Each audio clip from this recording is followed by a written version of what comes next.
Hello, everyone. Welcome to this week's episode of the DoubleClutch.ca podcast. I'm your host, Nick, managing editor of DoubleClutch.ca magazine, and I'm here in the 2025 Subaru Forester with Nathan because we couldn't find someplace quiet in the office today. Yeah, it's just two of us, and we're just out in Nick's press car because office is busy today. Yes. Everything's loud. So Literally. we figured, let's go out in the Forester because it's pretty quiet. It kind of is.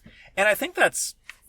So let me back up a little bit. So this episode, we're covering the 2025 Forester. Nathan is in the 2024? The 2025 BMW M4 CS. Spoiler alert. Holy fucking shit. Oh, yeah. I just got back from Nashville where Nissan had us down there. They let us drive a bunch of neat stuff. Plus, they gave us a first look at the 2025 Murano, which has been redesigned. And they gave us a plant tour of their Smyrna facility. So that was kind of cool. So we'll touch on all that. Yeah, where do you want to start, Nick? Do you want to talk about your trip in Nashville or this Subaru that we're sitting in right now? Where do you want to get going? You know what? We're in the Forester. This is like fresh in my mind because we're right here, right now. So... Let's do the thing. All right. So let's backpedal a little bit. So you're in a 25 Forester. Yep. Is this like brand new for this year or just kind of refreshed? This is brand new this year. Okay. You know what's funny? I was going through my photos yesterday on my iCloud, whatever. You have photo memories about press Subarus? Actually, Dude, you book all the Subarus for yourself. Dude. Okay. Sure, buddy. So let's just not pretend it's not a fetish you have for Subarus. Okay. Maybe. So, fun fact. Literally last year to the day, I had the 24 Forester press car. I don't remember that. I didn't remember that until my phone reminded me. Okay. 2025, new redesign inside and out. Under the skin, it's more or less the same. It's still powered by the 2.5 liter normally aspirated boxer 4-cylinder. Still has the CVT. Still all-wheel drive as... Still a very familiar Subaru. It is. Like all the Subaru hallmarks you'd expect to see are here. Yeah. Take it or leave it, for better or worse. They're all here. Yeah. It looks and feels and drives like a Subaru. The one thing that surprised me with so my in-laws have a 16 Forester. You know, I'm vaguely familiar with the previous gen, and now this one. What really struck me with this one when I picked it up last night is that Subaru's actually done a pretty decent job over the years at minimizing their NVH. Because we both know that certain people on the team are a little jaded towards Subarus and their supposed lack of refinement. What really struck me with this one, as soon as I picked it up, is that Subaru did a really good job at filtering out that boxer engine graininess. Yeah, and that's something that they've been trying to do that I think for a long time. I noticed this in the WRX where they were trying to really tune out that typical boxer kind of rough, coarse, brutish kind of tone that they have. And I think in the WRX it's almost kind of shooting themselves in the foot. Yes. But in this application, it's bang on, pretty well perfect. Yeah. It's quiet, it's smooth. It sounds like not like you were saying, none of these kind of economy tier, whatever class, 4-cylinder crossovers, none of them sound sexy. None of them are particularly nice. No, they all sound pretty much every compact crossover in this segment with a normally aspirated inline four, they all sound the same. They're all they all sound gruff, grainy, whatever when you ring them out. Yeah. This sounds, the boxer sounds it sounds no worse. I'd kind of argue that it's maybe a touch quieter than the RAV4. Yeah, that's not a particularly high bar to clear, for being honest. But yeah, it's nice. It's quiet. It does the things you want a crossover to do. It's inoffensive. It gets out of its own way. Yeah. It's not particularly quick, mind you. Subaru still refuses to stick the 2.4 turbo in it. That's a good engine. That's a really good engine. I really like that in the Legacy I had. Yeah. Yeah. But not here. No. No. I don't think it really suffers for it. It'd be nice. It would be nice. I don't understand why they don't. Because you can get that engine in the Legacy, And the Outback. it's really nice in the, not the Legacy. Outback is what I meant to say. Yeah. Because I'm still thinking 90s parlance where it was Legacy Outback. Yeah. But yeah, that was nice in the Outback. It'd be nice here, but whatever. It works. It moves. It gets out of the way. I don't think anyone's buying one of these to go racing. Yeah. Yeah. The other thing that really struck me with this thing is that at speed, It can speed? like when you're, no, it can. Like once you're moving, it does sound, well, but not sound. We're over that. It rides pretty well. Yeah. Like it's a little jarring like around parking lots, like going over speed bumps if you take them with a bit too much speed, but like on the road, like Subaru's done a really good job at like improving at the ride quality with their normal cars too. Like, granted, the WRXs, especially the RS that you had, I was on launch. You had the press car. That was really good. It was fucking phenomenal, but still rode like shit, especially with the 19s. Yeah. Obviously, this being a more mainstream product, you don't get that. You don't get that firmness. You don't. Yeah. This is it's nice. So what I found about this, and I haven't driven this a ton yet, but I noticed in the Outback that I had last year that I thought it was a little bit wallowy, perhaps a little bit way too wallowy, to a point where I found it a little unsettling at highway speeds. Like if you had to make a fast lane change for whatever reason, I don't know how much I would trust it. It's like, not to say that it's unsafe. It's a Subaru. It's fine. It's going to be buttoned down. Yeah. But it didn't inspire confidence in me. Yeah. And I didn't get that out of this. This feels a little more like just dialed. A little bit, yeah. This is so before the Outback you had, I had this is like 2021 or something. I had the Outback Onyx. So like base-ish, still had the turbo engine. That thing, I agree, wouldn't settle. It just refused to like settle on the highway. I didn't get that with this thing. This is it filters out. It's super quiet. It really filters out like imperfections and like little expansion joints and stuff. It's quiet. It's just nice. And it settles down. Yeah. Yeah, it handles surprisingly well for what it is. It's quick enough. Like it doesn't do any one thing. Actually, I'm not going to say that. I was going to say it doesn't do any one thing particularly well. And like from the driver's seat, it kind of doesn't. It does everything fine. Yeah. But what I think it does do really well. Nick, how much money is this thing? So we're sitting in the Premier top spec. It's like a smidge under 45 grand MSRP. A smidge under 45, and we have, what is that? A 14-inch touchscreen? 11.6, 11.2. A big ass portrait touchscreen. Big touchscreen. It's snappy. It's easy to use. You have leather everything. You have power seats. You have heated and ventilated seats. Both you and I are kind of princesses about ventilated seats. You have an absolutely gigantic sunroof. You have a like comically enormous back seat. Like, and you can fucking see out of this thing. And yeah, visibility is great. Your driving position's great. You have a ton of cargo room. You have all the driver aids you could ever want, like adaptive cruise. And does it have lane tracing? Lane tracing, yep. Yeah. It also has it has that little driver monitor and like Subaru's eyesight. Like it has everything you could want in a normal car, plus all the basic amenities you could ever ask for. And it all works well too. It's all pretty well tuned. Yeah, it's all like well tuned. It's well executed, and there's a ton of room. Right, the quantity of vehicle you are getting per dollar is quite high, and it's presumably going to be quiet, be comfortable, drive well, and have low ongoing costs. It is literally the car for my parents.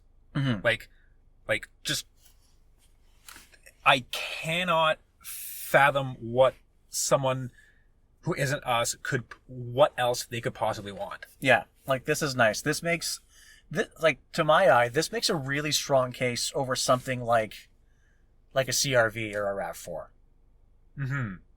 I don't know.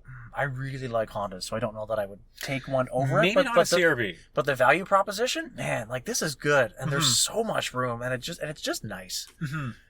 I think the only gripes I have are the gripes I've had with every Subaru. Yep. And the biggest one being, not that it matters, but like if you care at all about performance, keep walking. Yep. And I have very mixed feelings about Subaru interior design. They're like this dashboard. Okay, so we have gloss black, matte gray, this honey. Yeah, the honeycomb trim sort of on the passenger panel with like sort of coppery stitching. This one singular piece of like a brush bronze kind of material. Hard plastic on the bottom, soft coarse plastic on the like. Not that I mind, but there's like 15 different materials just on this dashboard. You also have some Alcantara on the full door Alcantara on the door seats. and nowhere else. Like this is a thing that Honda in particular does really well. Yes. Is that the grain of the leather matches the grain of the dashboard, which is the same material as the center console. Everything feels like it's, at a glance, it looks like it's all one material, and it's very cohesive and it looks nice, because that's a thing Mercedes used to do, and that made their cars look and feel really fucking nice. And Subaru has looked at that and gone, nah, mate, let's go fucking the other way. What's the exact opposite thing we can do? Let's do that. But they used to be good at that. They used to be good at that. Nothing in here feels bad. I just wish it was like pick a lane. Yeah. Pick a lane and go with it, because all of these materials are fine on their own. Just pick one, please. It's like the gloss black, for instance. Like I hate it. If it was up to me, I'd take that like that metallic bronze trim and put it in more places. Yeah, just like do it on the door handles. Do it around the shifter. It actually looks nice, and it's kind of too bad there's not more of it. My gripe with this thing, and I'm not sure if you picked up on this when we were out for lunch and you backed into the spot. Yes. Yeah. Tell the kids. It's weird that Subaru has had this screen layout for like four-ish model years now, and they still 5-ish model years now, and they still can't figure out how to maximize the screen real estate. Yeah, and everyone else has. So like you get into almost any car, especially with a portrait screen, you slam it to reverse. And if it's like any reasonably high spec vehicle that has both a backup and like surround view cameras, the screen will split between the rear bumper cam and then like a stitched together image of the 360 view. And this doesn't do that. And to get it to do that, it's hard for me to hate Subaru for this, because we're always bitching about car makers for not using physical controls for things. But in every other car, when you're in reverse, you can usually use functions on screen to change the camera view if you want the ultra wide or the overhead or whatever have you. On this Subaru, it is way down in the center console, that button down there, which took Rush and I like a solid few minutes to find. Yeah. Like, because we parked it, and then it showed us like a surround, like an 8. It's just a thing where it rotates between 8 images showing the car in the parking spot. Yeah. It's like, okay, this thing has to have fucking surround cameras. Why didn't they come up when we put it in reverse? And we found it down there. Yeah. After the fact. Like, what? Like, just little baffling decisions. My gripe with it is when you select the camera angle, like that. What is that? Oh yeah, what is that? So So it just takes the rear view and the 360 view, and just like it puts them next to each other, smushes everything together in the top third of the screen, without using the whole screen. Yeah, you could do so much more with this. Yeah. It just little detailed stuff like that. Small things. But like overall, it's a nice package. Yeah, it's inoffensive. Very inoffensive. I think the styling, I don't know, it's fine. It's a crossover shaped crossover. Yeah, it's fine. Yeah. What are you in this week? I'm in something a little more different. It also has a lot of materials on the interior side. Yes. Mostly carbon fiber. Yes. I feel like, the whole thing is either leather, carbon fiber, or Alcantara. I'm in the BMW M4 CS. It is a limited run. I'm actually not sure how many are coming to Canada. They're making 1,000 for the US. I would imagine probably 200, I think, like they did with the M3 CS last year. Yep. But basically, it is I want to say stripped out, but it's not. It doesn't really lose much of anything compared to a regular M4. No, maybe like a bit of sound deadening, a bit of like... It loses some sound deadening, which you really notice, especially in parking lots. You can hear like little pieces of gravel like being flung from these super sticky Michelin Cup 2 tires against the bare undercarriage of the car. Yep. Which just makes it feel race car. They say that it strips 70 pounds off compared to a regular M4, which is like not nothing, but also it's a $38,900 luxury car. It's not that much. It's not a ton. Like, I don't think... It's more performative weight saving because like the entire center console, I think this looks very cool. Yeah. It's carbon fiber. There's carbon trim all over the steering wheel. The seats are carbon fiber, which we've talked about at length before on this podcast. BMW's like M competition carbon seats for men who are very thin. Mm-hmm. I am not a particularly big boy, and I feel self-conscious in that car. I've never been more aware of my love handles than sitting in that car. Yeah. Yeah. But they're great seats. Like once you're situated, they're fantastic. They just suck to get in and out of. Yeah. But yeah, so this is a big thing. So last summer I had the M3 CS. Mm-hmm. This year I have an M4 CS, which is pretty much the exact same car, just with it loses a pair of doors. Mm-hmm. And pretty much right smack in the middle of those two cars, you and I had the McLaren Artura. Yes, we did. And I was gonna. Yeah. And when we were driving back, I asked you, does this feel more special than the M3 CS? Now we've had a chance to revisit this idea. I still say the Macca is a smidge more feelsome. Yeah, as it should be for $300K, mind you. Yeah, not to say the M4 is cheap. Well, that's the thing. This M4 is maybe about like it's a lot more communicative and it's a lot more feelsome than the standard M4. That's a lot more dialed in, yeah. Yeah. It's maybe like 8.5 tenths off of the Artura in terms of like, to me at least. Mm-hmm. The Artura front end felt better. Like it steered better, and it fucking should, because McLaren has gone to such great length, and they brag very frequently about how they're the last cars on earth with hydraulic power steering, and they're very, very big on their steering feel. Yeah. And okay, yes, it's like 10% better. Oh yeah. I don't see where the rest of the car went, because like this M4, it feels so urgent and angry and sharp and just fucking dialed. Yeah. Like it's. I call the M3 CS superhuman, and this just keeps that going. And it's weird. It's kind of like if Peter Parker were a normal guy. He wasn't jacked. He's just a normal guy wearing the Spidey suit.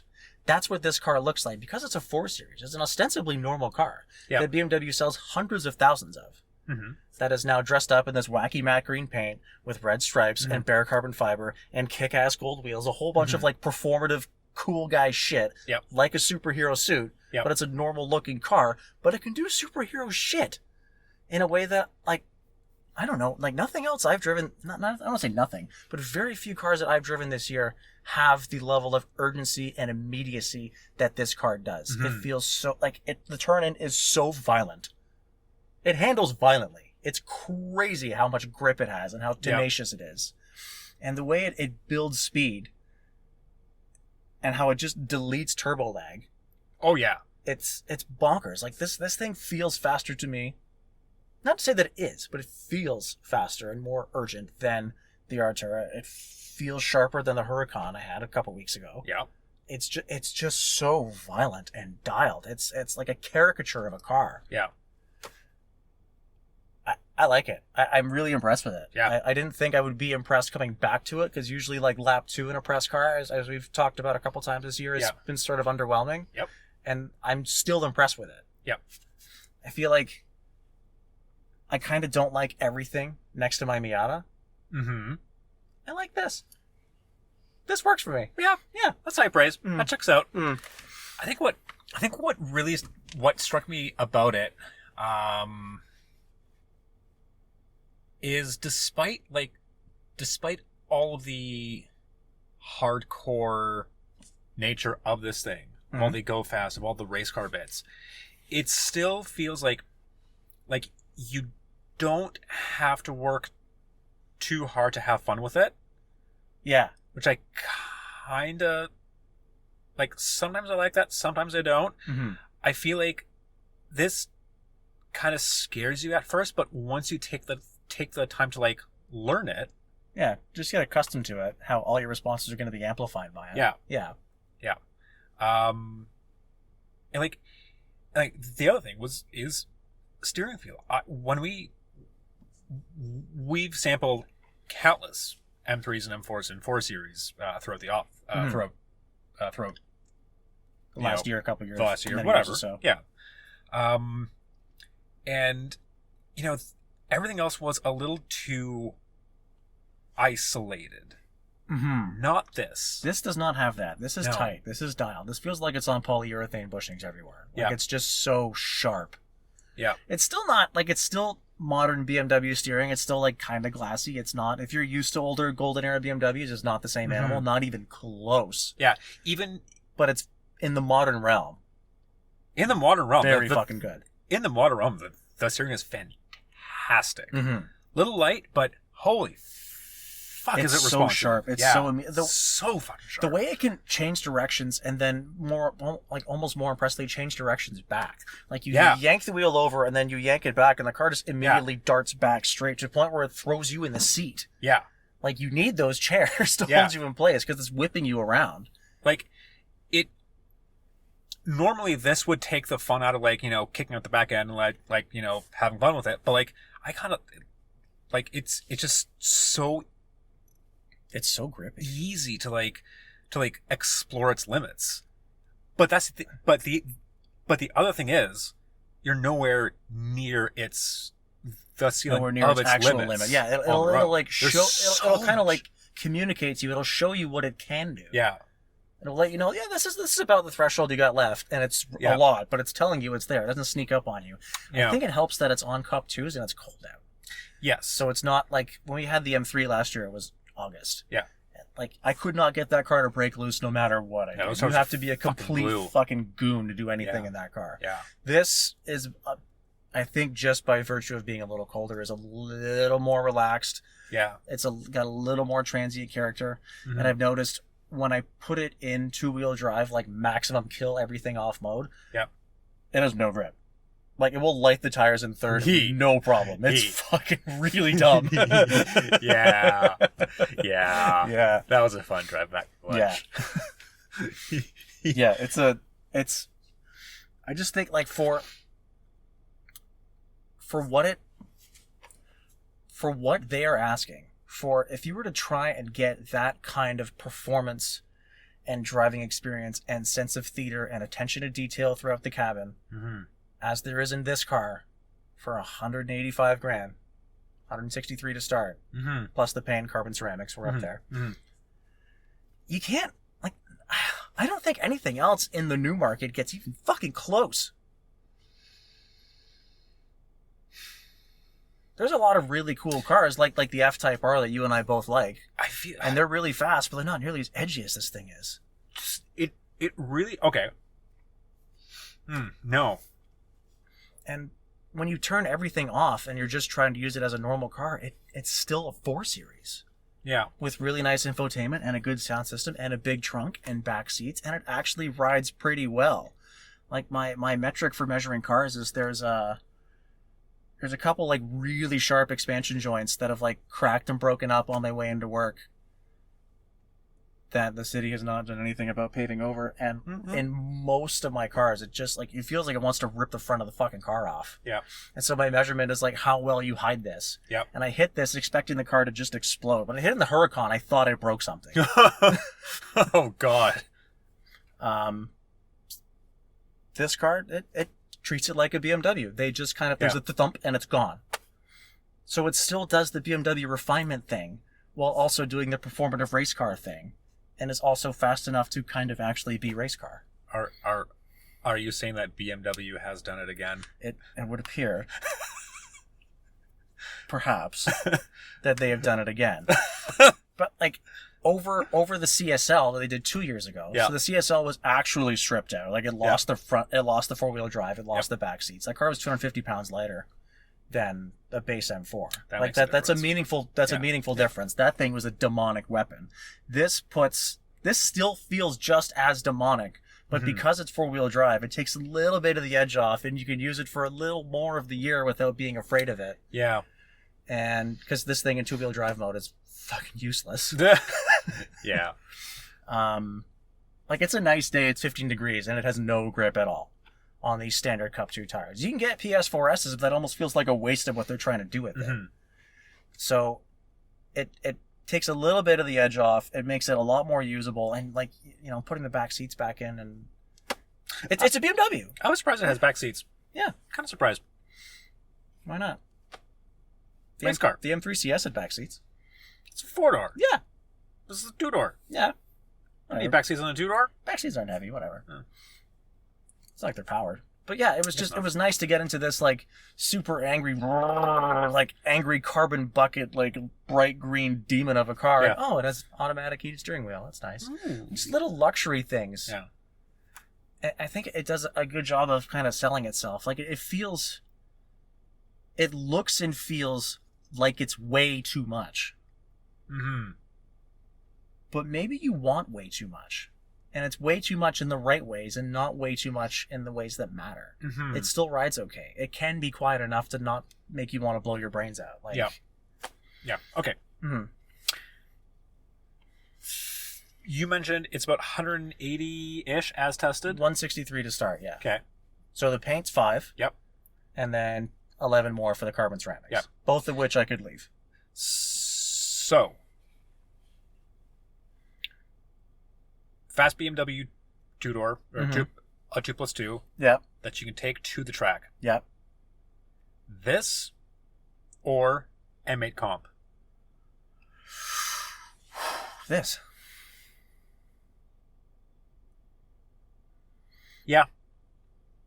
The only thing that would sort of tempt me out of the M4 CS and into the M8 is the styling. Mm-hmm. I like the M8's a better looking car. It is. It's more befitting of the price tag. It's more grown up. It's more mature. It's much less in your face. Mm-hmm. But it doesn't have the cool yellow running lights. Or the laser taillights. No. Those laser taillights are sick. They're fucking sick. Like, are you Yeah. even trying if you don't have laser taillights? No. No. Yeah, I think for the money for a fast 2-door BMW that I'd occasionally take to the track that I'm obviously shopping for with money I don't have. Mm-hmm. Yeah, give me the no, you know what? Give me the M3. I want the fucking rear doors. Yeah, that's fair. I get that. No, I want the M4. No, give me the M. I don't fucking know. Because I like the sedan style. Yeah, I really do. I'm not nuts about the rear 3/4 on the 4 Series. I never have been. not really. It's there's a lot going on in the rear quarter panel. Like it's just I just don't like that it loses. I think that it loses the Hofmeister. Yeah. But the profile's good on it. But either way, like one of the things that struck me is that between like say the M850 and the M8 competition, we were kind of like, why? Yeah. We were even talking about this with the M4 comp you had a couple weeks ago. Like, Yeah. Why? Yeah. This is why. The Yeah. CS is why. Yeah. Yeah. And well, that's exactly especially with the M850 versus the M8 comp. Like that is the perfect case of like why go for the M car. Yeah. Like yeah, you're right. Like the M4 CS is like That's what you want. It's an actually M to be. worth it. Yeah. It feels motorsporty. Yeah. Yeah. yeah. They just don't miss. BMW has done it again. It's. I think. I hate them for that. I know. It was like Rush and I were talking about this between the B58 and the S58R in this thing. Yeah. Like, we both kind of agreed. Like, no, I think I almost prefer the character of the B58, especially in the Z4 6B that you had, And that Rush had. and that Rush had. Like, and that's I still maintain that's probably the best engine you can buy right now. But man, this like extra angry like fuck you hateful version is it's so good. It's amazing how they can take an engine that can ostensibly be a refined luxury engine in a base model X5. Yeah. And also just turn up the heat and make it roughly as violent and powerful and sonorous. I hate that word. Overall good. Yes. As anything in the $400,000 exotic realm. Yeah. It's so fucking good. It's so fast. I think I'm pretty sure it's the fastest car I've driven this year. More so than the Technica? That would probably be faster on a track by being lighter. Yeah. but it didn't feel more urgent. This car feel like it has so much just low mid-range, like angry shove. Mm-hmm. And it's... That probably just boils down to, if nothing else, the fact that the Huracan is normally aspirated in the Yes, M4's but we usually bitch about when cars are boosted because it nulls the response, and this doesn't have that problem. No, it doesn't. It is just the best of both worlds. Yeah. And that's neat. Mm. Without hybridization either. It's just engineering. And I like that sort of thing. Yeah. Overall, neat. Mm-hmm. Certified neat. What else did you say you wanted to talk about? I suppose we should probably talk about the... Oh, the Murano. That's right. Murano. Yeah, so, we started with that. I thought we went over that and we got into this instead. Okay, so Yeah. So, Nick, tell us about your adventures in Nashville, Tennessee. Yeah, so Nissan flew us down there to play with a bunch of their stuff and get a sneak peek at the 2025 Murano. It has been, like, they pulled the wraps off of it yesterday. By the time you're hearing this, it's already out, so you can look it up on our site. Yeah. And you can see what it looks like. I think it did a really good job with the styling on it. It did. I feel like I'm one of the very few who actually like the new kicks. Yep. And Wait, who doesn't like the new kicks? it could probably be polarizing to some. I can see why some people would think it's polarizing. Nissan's always done that, though, like kind of striking styling. Yeah. It draws a lot from the kicks up front. Like the very horizontal bar grill kind of thing. Sort of like concealed, sort of like blended in with the daytime running lights. Mm-hmm. Like it almost looks like it's one. Yeah, whole like piece. it runs in. Yeah, I like that. That's a clever touch. Mm-hmm. One design feature that I hate how much I like is that gloss black trim that's connecting that connects to the headlights. Yeah. I hate... We're not supposed to like that. No, I'm not. I hate how much I like it because it kind of looks like a Ferrari Daytona. I know. I like that. If you can't beat them, join them. Nope. But like the rest of it's standard issue for a Murano. It's also very Aria-like in that it's like the rear swoopy. 3/4 is very Aria. Yeah, very Aria. So, fun fact: Nissan was actually pretty forthcoming about the details and the development process about the Murano. So it turns out when they were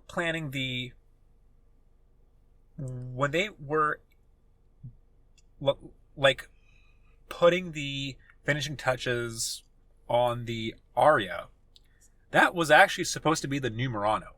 Really? Yes. Huh. So, by all accounts, 10 years is a long fucking time for something to be on the market. Yep.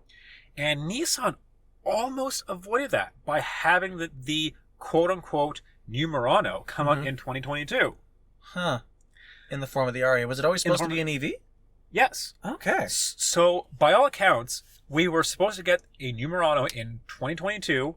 It was supposed to be all electric, but in their focus groups and their consumer research, as they were developing the car, they realized that Murano owners, and as we may be aware, they're all of a certain age demographic. Let's call them empty nesters. They're perhaps a little less receptive to change. Mm-hmm. They didn't want to go electric. Right. They like their Muranos. Yeah. They want to walk into a dealership and say, I want another Murano. I want the new one. Yeah. So they're like, love the Murano, don't want it to be electric. So at some point, Nissan was like, well, shit, now what? Yeah, so let's spin it off as a dedicated EV. Exactly. Which is probably a good move. Yeah.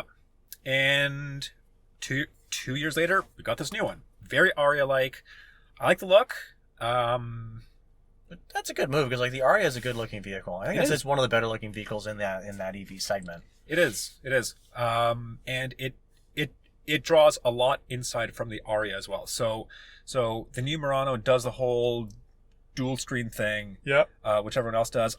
I find it a little less egregious in the new Murano because just by simple virtue of having that hood on top of it. Mm-hmm. It's semi-integrated instead of just tacked on televisions. Exactly. Yeah. It's stitched. It's soft touch. Looks well integrated. Feels nice. It actually looks like it belongs there. But, and this is of utmost dire importance, Mhm. does it do the same cool guy embedded capacitive touch buttons in a matte piece of wood? Yes. Oh, fuck, that's Yeah. sick. Okay. Not so much on the center console. That still has so with the new console they moved to a button shifter that added a big ass storage pocket that people apparently like to store things in their cars. People have things? They do. Idiots. I know, right? Button shifter, but the climate control panel is that one piece of wood that's expanding across the dashboard. Nice. And it's very well integrated with the climate controls. Yeah. It looks sick. That's a nice touch. Like Yeah. when I first saw it in the Aria, I was like, this looks a lot more expensive than it actually is. Yeah. And that's the thing, like Nissan is really pitching this as, in not as many words, an Infinity without the Infinity badge and pricing. Mm-hmm. And it kind of feels like it. Like, we didn't have a chance to drive it. This was just the static reveal, but they let us spend a good amount of time poking around in it. Just evaluating the soft touch materials. Yes. And how soft the soft touch materials are. Just caressing everything and, everything feels great. Good visibility. The seats are comfortable as hell. It does the whole zero gravity thing in the back row now. Nice. And they're fucking comfortable. Nice. Yeah, Nissan's been really good about that. Yeah. Do they still have tiny little detail thing? Do they still have the same typeface as they do in every other one of their cars? Yeah, the infotainment is the same layout, so it's Okay. same typeface. Right. Pretty roomy. It's a little bigger than the current Murano with the seats up. Mm-hmm. Seats down, you do lose maybe about 150 liters of cargo space. It's technically a little tighter than the outgoing Murano, but it still seems. Is it smaller footprint or just lower roofline? Lower roofline. Okay. And the other big update, powertrain. It's not electric, but it's a bit bittersweet. V6 is gone. Whoa! CVT is gone. Okay. Yeah. So it now gets the VC Turbo 2.0 Turbo 4, 241 horsepower, 260 pound-feet of torque. I'm going to reserve final judgment until we actually drive it. I don't know how much of an upgrade it's going to be. Because peak torque comes on around $4,000. Mm-hmm. Same as the V6. That might be peak. We might get more of it lower down. It might be 90% available between 1 and 5,000. That's why I'm going to be. That's what I'm inclined to believe with all these modern turbo engines. Yeah. The 9-speed's a huge upgrade. Yeah. Huge upgrade. Set up. Yeah. Where, because the Murano I had a couple years ago, I actually kind of liked it. I really like the engine because it's the same 3.5 liter V6 they've been using for eternity, but it was saddled to the old gen CVT because the new CVTs in the Rogue aren't bad. They're not bad. But it was stuck to the old CVT, which sucked. It was just a big motorboat. Yeah. But I've had that same engine bolted to that 9-speed in the Pathfinder, and I loved it in that. Yeah. Yeah. And again, they still have the Pathfinder, right? If you're looking for that. The Muranos, I guess, meant more supposed to be less truckish, more just kind of tall, car-y. Yeah. But the Murano was always supposed to be kind of the sports car of SUVs, right? That's how it was originally pitched. Yep. And I feel like it should maybe keep that engine for identity's sake. Maybe. Yeah, I'm sad it's gone. But I get why. Yep. I don't get why. It understandable. would give it a leg up in the segment too. Who else is running a V6? In the two-row segment? Yeah. Honda. Yeah. Pilot. Yeah. And that thing's great. But that's also, I would equate that more to, I guess I see why. Because the Murano is kind of more moving towards the CRV RAV4, and it still looks sports car-y next to those. Also, and if you want something more trucky, you're getting a Pathfinder. Yeah. Also, I stand corrected. When I said Pilot, I meant the Passport. Because that's the two-row. Right, yeah. I don't blame you for mixing that up. And the new Passport, that it's still keeping the V6. Yeah. So yeah, it's a little disappointing that Nissan's killing off the VQ and the Murano. Mm-hmm. But like other than that, it's a, its first impressions are, they're pretty positive. It seems like a decent upgrade. Mm-hmm. I did find it initially strange that, like, okay, why are they running the Aria and the Murano side by side when they're ostensibly the same car minus the powertrain? But it kind of makes sense. Mm-hmm. Yeah, especially with its awkward gestation period. That tracks. Yeah. And like, despite looking quite similar, they're appealing to very different demographics because there's still no or very little crossover, at least here, between EV buyers and gas buyers. No one is going in to, say, Volvo, looking for an XC90 and being wooed by the EX90. Yeah. Even though they should. Yeah. Right? Like, regardless of propulsion, it's just very nice. Yeah. So I don't think anyone is being accidentally cross-shopped. I think it's still like, I want an electric vehicle. I'm going to get an electric vehicle. My eyes and ears are closed. I just want that. Mm-hmm. Right? I feel like there's still like a big wall in that whole realm. And there's a wall in the way they're covered, too. Yeah. As like, no one from Anantech or CNET is going to cover a Murano, but they probably did go cover the Aria. Yeah. Right? Like, there's just like a huge divide in that world, and I get why, but this shouldn't be there. Yeah. But yeah, beyond the Murano, Nissan also had a component on this event where we got to like play with the various and you drove selection something of the pretty cars. interesting, I understand. I did. Mm-hmm. It was a short loop. It was about a 20-minute loop around some of very lovely twisties around the backcountry of Tennessee, rural Tennessee. And I got to spend some quality time with the 2025 Nissan Z Nismo. And your thoughts? So to reiterate, I had a Z recently. Yes. That you spent more time with than I did. Touch more time, yeah. I did not care for it.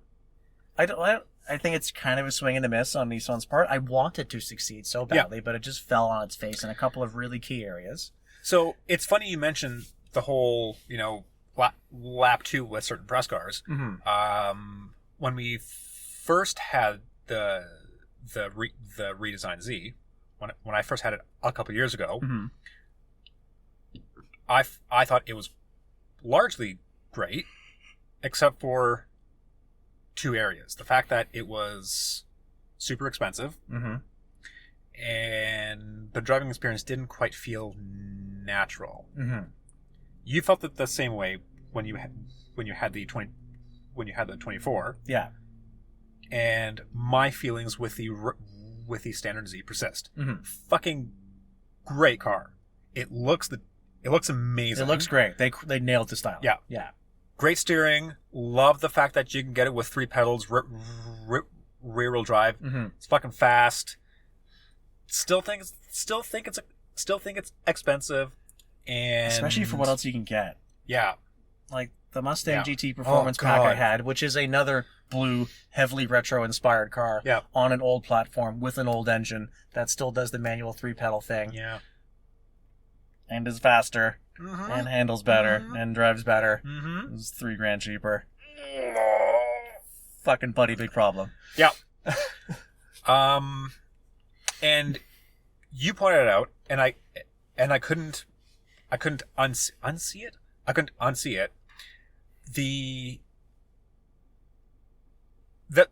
power delivery in the standard Z with the stick just what you just couldn't ring it out smoothly. Yeah, it's like awkward. It's possible to, like, once you get used to it, it's possible to smooth it out a little bit, but that comes at the expense of driving it fast. Yeah, because you have to wait so long between shifts unless you're just violently pounding it and just abusing the shit out of it. Yes. The Nismo, being automatic only, fixes that. Yeah, which everyone bemoaned. Oh no, it's only the automatic. Yeah. You're all wrong. No. Yeah. The fact that it's automatic is good because it can put the power down. You can drive it fast, and it's still aside from having one less pedal and no wobbly stick in the middle, it still feels like the standard car. It's still just as playful. It's sharper. There's more feedback. So sharper. So that was another complaint that I had about the Z, was that, like, for being the performance model that I would expect to have a bit of an edge to it. Yeah. I thought like it was still like 20% too soft. I thought this is where the base model should start. Correct. The Nismo is not soft. Good way or bad way? It's good kind of firm. Okay. Yeah. Steering feels great.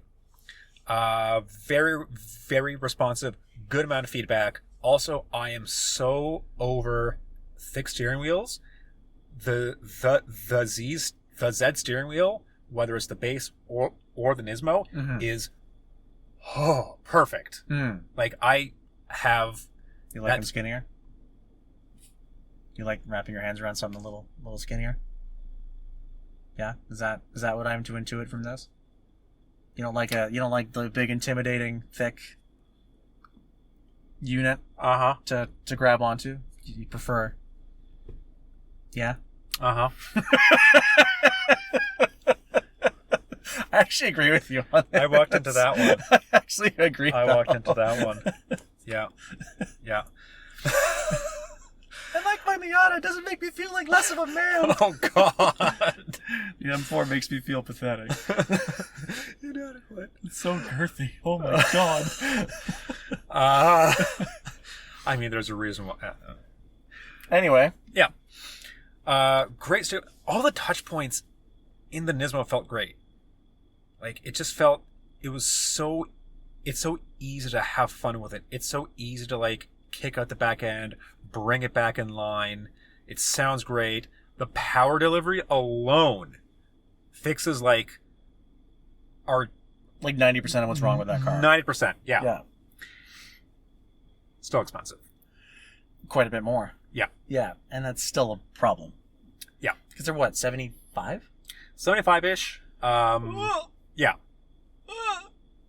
And now you're at that point well over a Supra. Well over a Mustang. You're beyond Dark Horse territory. No, you're still in Dark Horse territory, but you can still option it out to the 80, 90 mark. But like, still, the Nismo should still be like 10 grand cheaper, maybe 5 if you're like 5 grand cheaper is pushing it, but like it's still overpriced for what it should be. Yeah, and like for what it is. Yeah, and I personally really don't like to harp on cars for their price points. Yeah. There's competitive value within the segment, which is more what we're trying to focus on here. I don't like trying to harp on cars for money because I know there's so much that goes into it. I used to bartend. I used to work in an industry where it looks like I'm gouging you. When you step back and step on my side and look at the bigger economics, like, no, there's way more going on here. There's no margin in this fucking thing. Yeah. And we also have rent to pay. And Nissan's really trying to pay rent right now. So I get that. And there's a lot of shit on that car that's expensive. Like on the performance pack, you got raised forged wheels. Like, well, those are Ford right on their own. Like, that's an expensive set of wheels. Yeah. And then the bigger brakes and the Nismo exhaust and the leather seats that the base car doesn't have. These things add up. There's money. Yeah. So I get it, but I just feel like the starting point is too high, and I don't know why it is, because you've been making that engine for a long time. You can't tell me the tooling's not paid off on that fucking chassis by now. It's the same. It's been around since the 350Z. Yeah. Same platform. Yeah. So like, not to undermine the work that's gone into it, and not to say like do it cheaper, because that is the bane of the industry right now, is everything is getting done cheaper and more disposably. Yeah. But I feel like it would serve that car better to offer it at a lower price point, at like just take 10 off all of them. Yeah. And they would actually move them and then start being able to pay some bills. Yeah. Because they're not bad. They are not bad. They're like they're just some calibrations away from being fucking excellent. It's mostly calibration. And as the Nismo shows, it fixed all of our issues with the standard car. Yeah. At least from at least from the perspective of the driving experience. Yeah. Still fucking expensive. Yeah. Still expensive. And especially in the realm of what's available. Yeah. Like, it's a problem.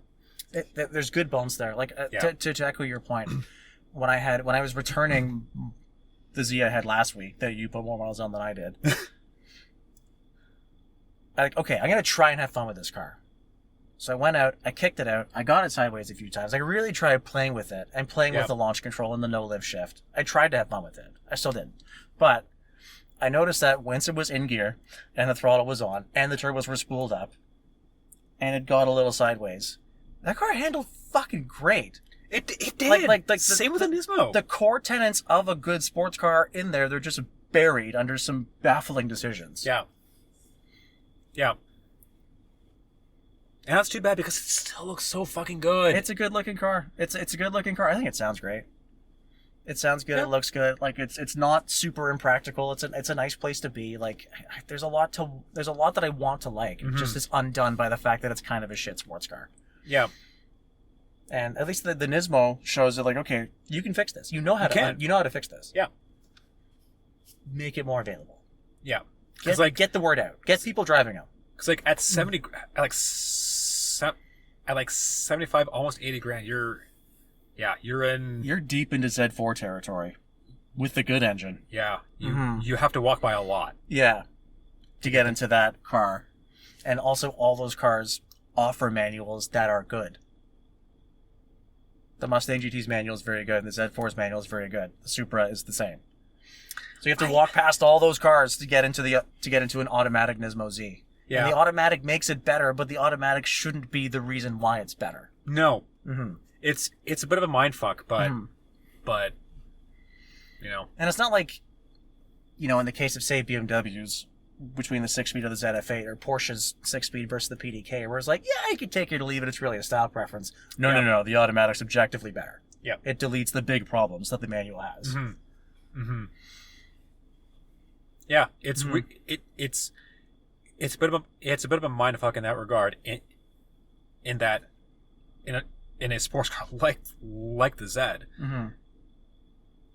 that the manual isn't the way to go. Yeah. It's weird. It's a mindfuck. Yeah, I respect that they're offering the manual. They're trying to. I expect that, like Toyota too. I expect that they're offering the manual. I like that they're trying to do it in the Tacoma, but it's kind of bad. Like, if you're not going to do it right, don't do it. And if you're not sure how to do it right, go drive a Mustang or a Z4. Like, don't be afraid to take notes. Yeah, but like for me at least, with a Stick Z, it's not so much the shifter and clutch itself. It's more so the throttle calibration. It's all in the throttle. Thing. Yeah. Yeah, like the shifter's fine. The shifter itself is the clutch great. is fine. But yeah, it's all the awkward throttle tip in. And it's the exact same as I can't remember if we talked about this. It's the exact same as the G35. Yep. The one that Addy reviewed. Yeah.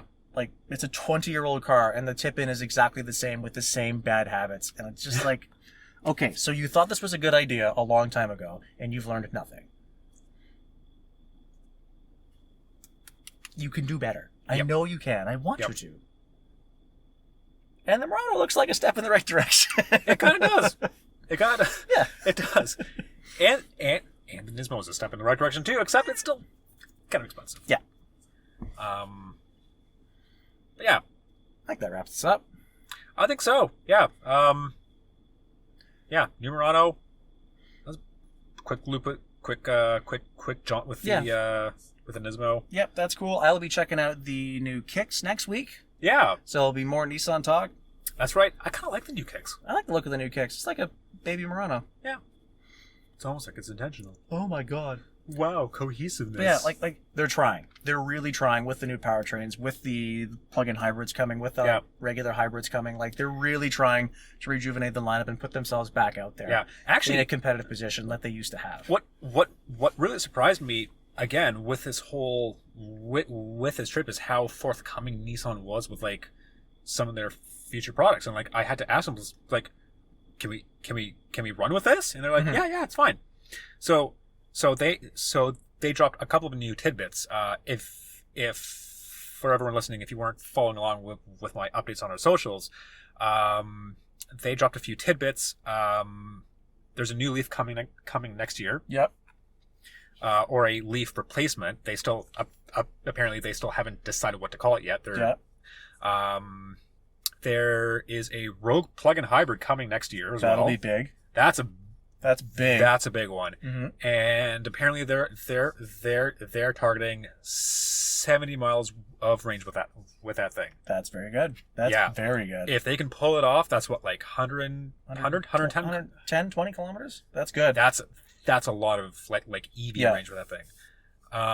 And 2026, they're bringing over their e-hybrid powertrains to North America and that'll be great, right? Because those are two big things missing from their lineup. It took them long enough, but they'll be here before I know it. Yeah, hopefully it helps kind of turn the tides for them. Yeah, because they're a brand I want to see do well. I think they can. Like, I've liked every one I've driven, except the Z,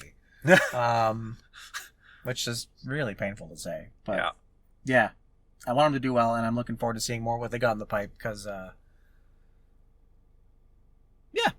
comeback story is always fun. Yeah. All right. That pretty much takes us to the end of this week's episode. Yep. I think that actually wraps us up. Thanks for listening, guys, and we will see you next week. Alrighty. And last but not least, thanks for listening, Nathan's mom.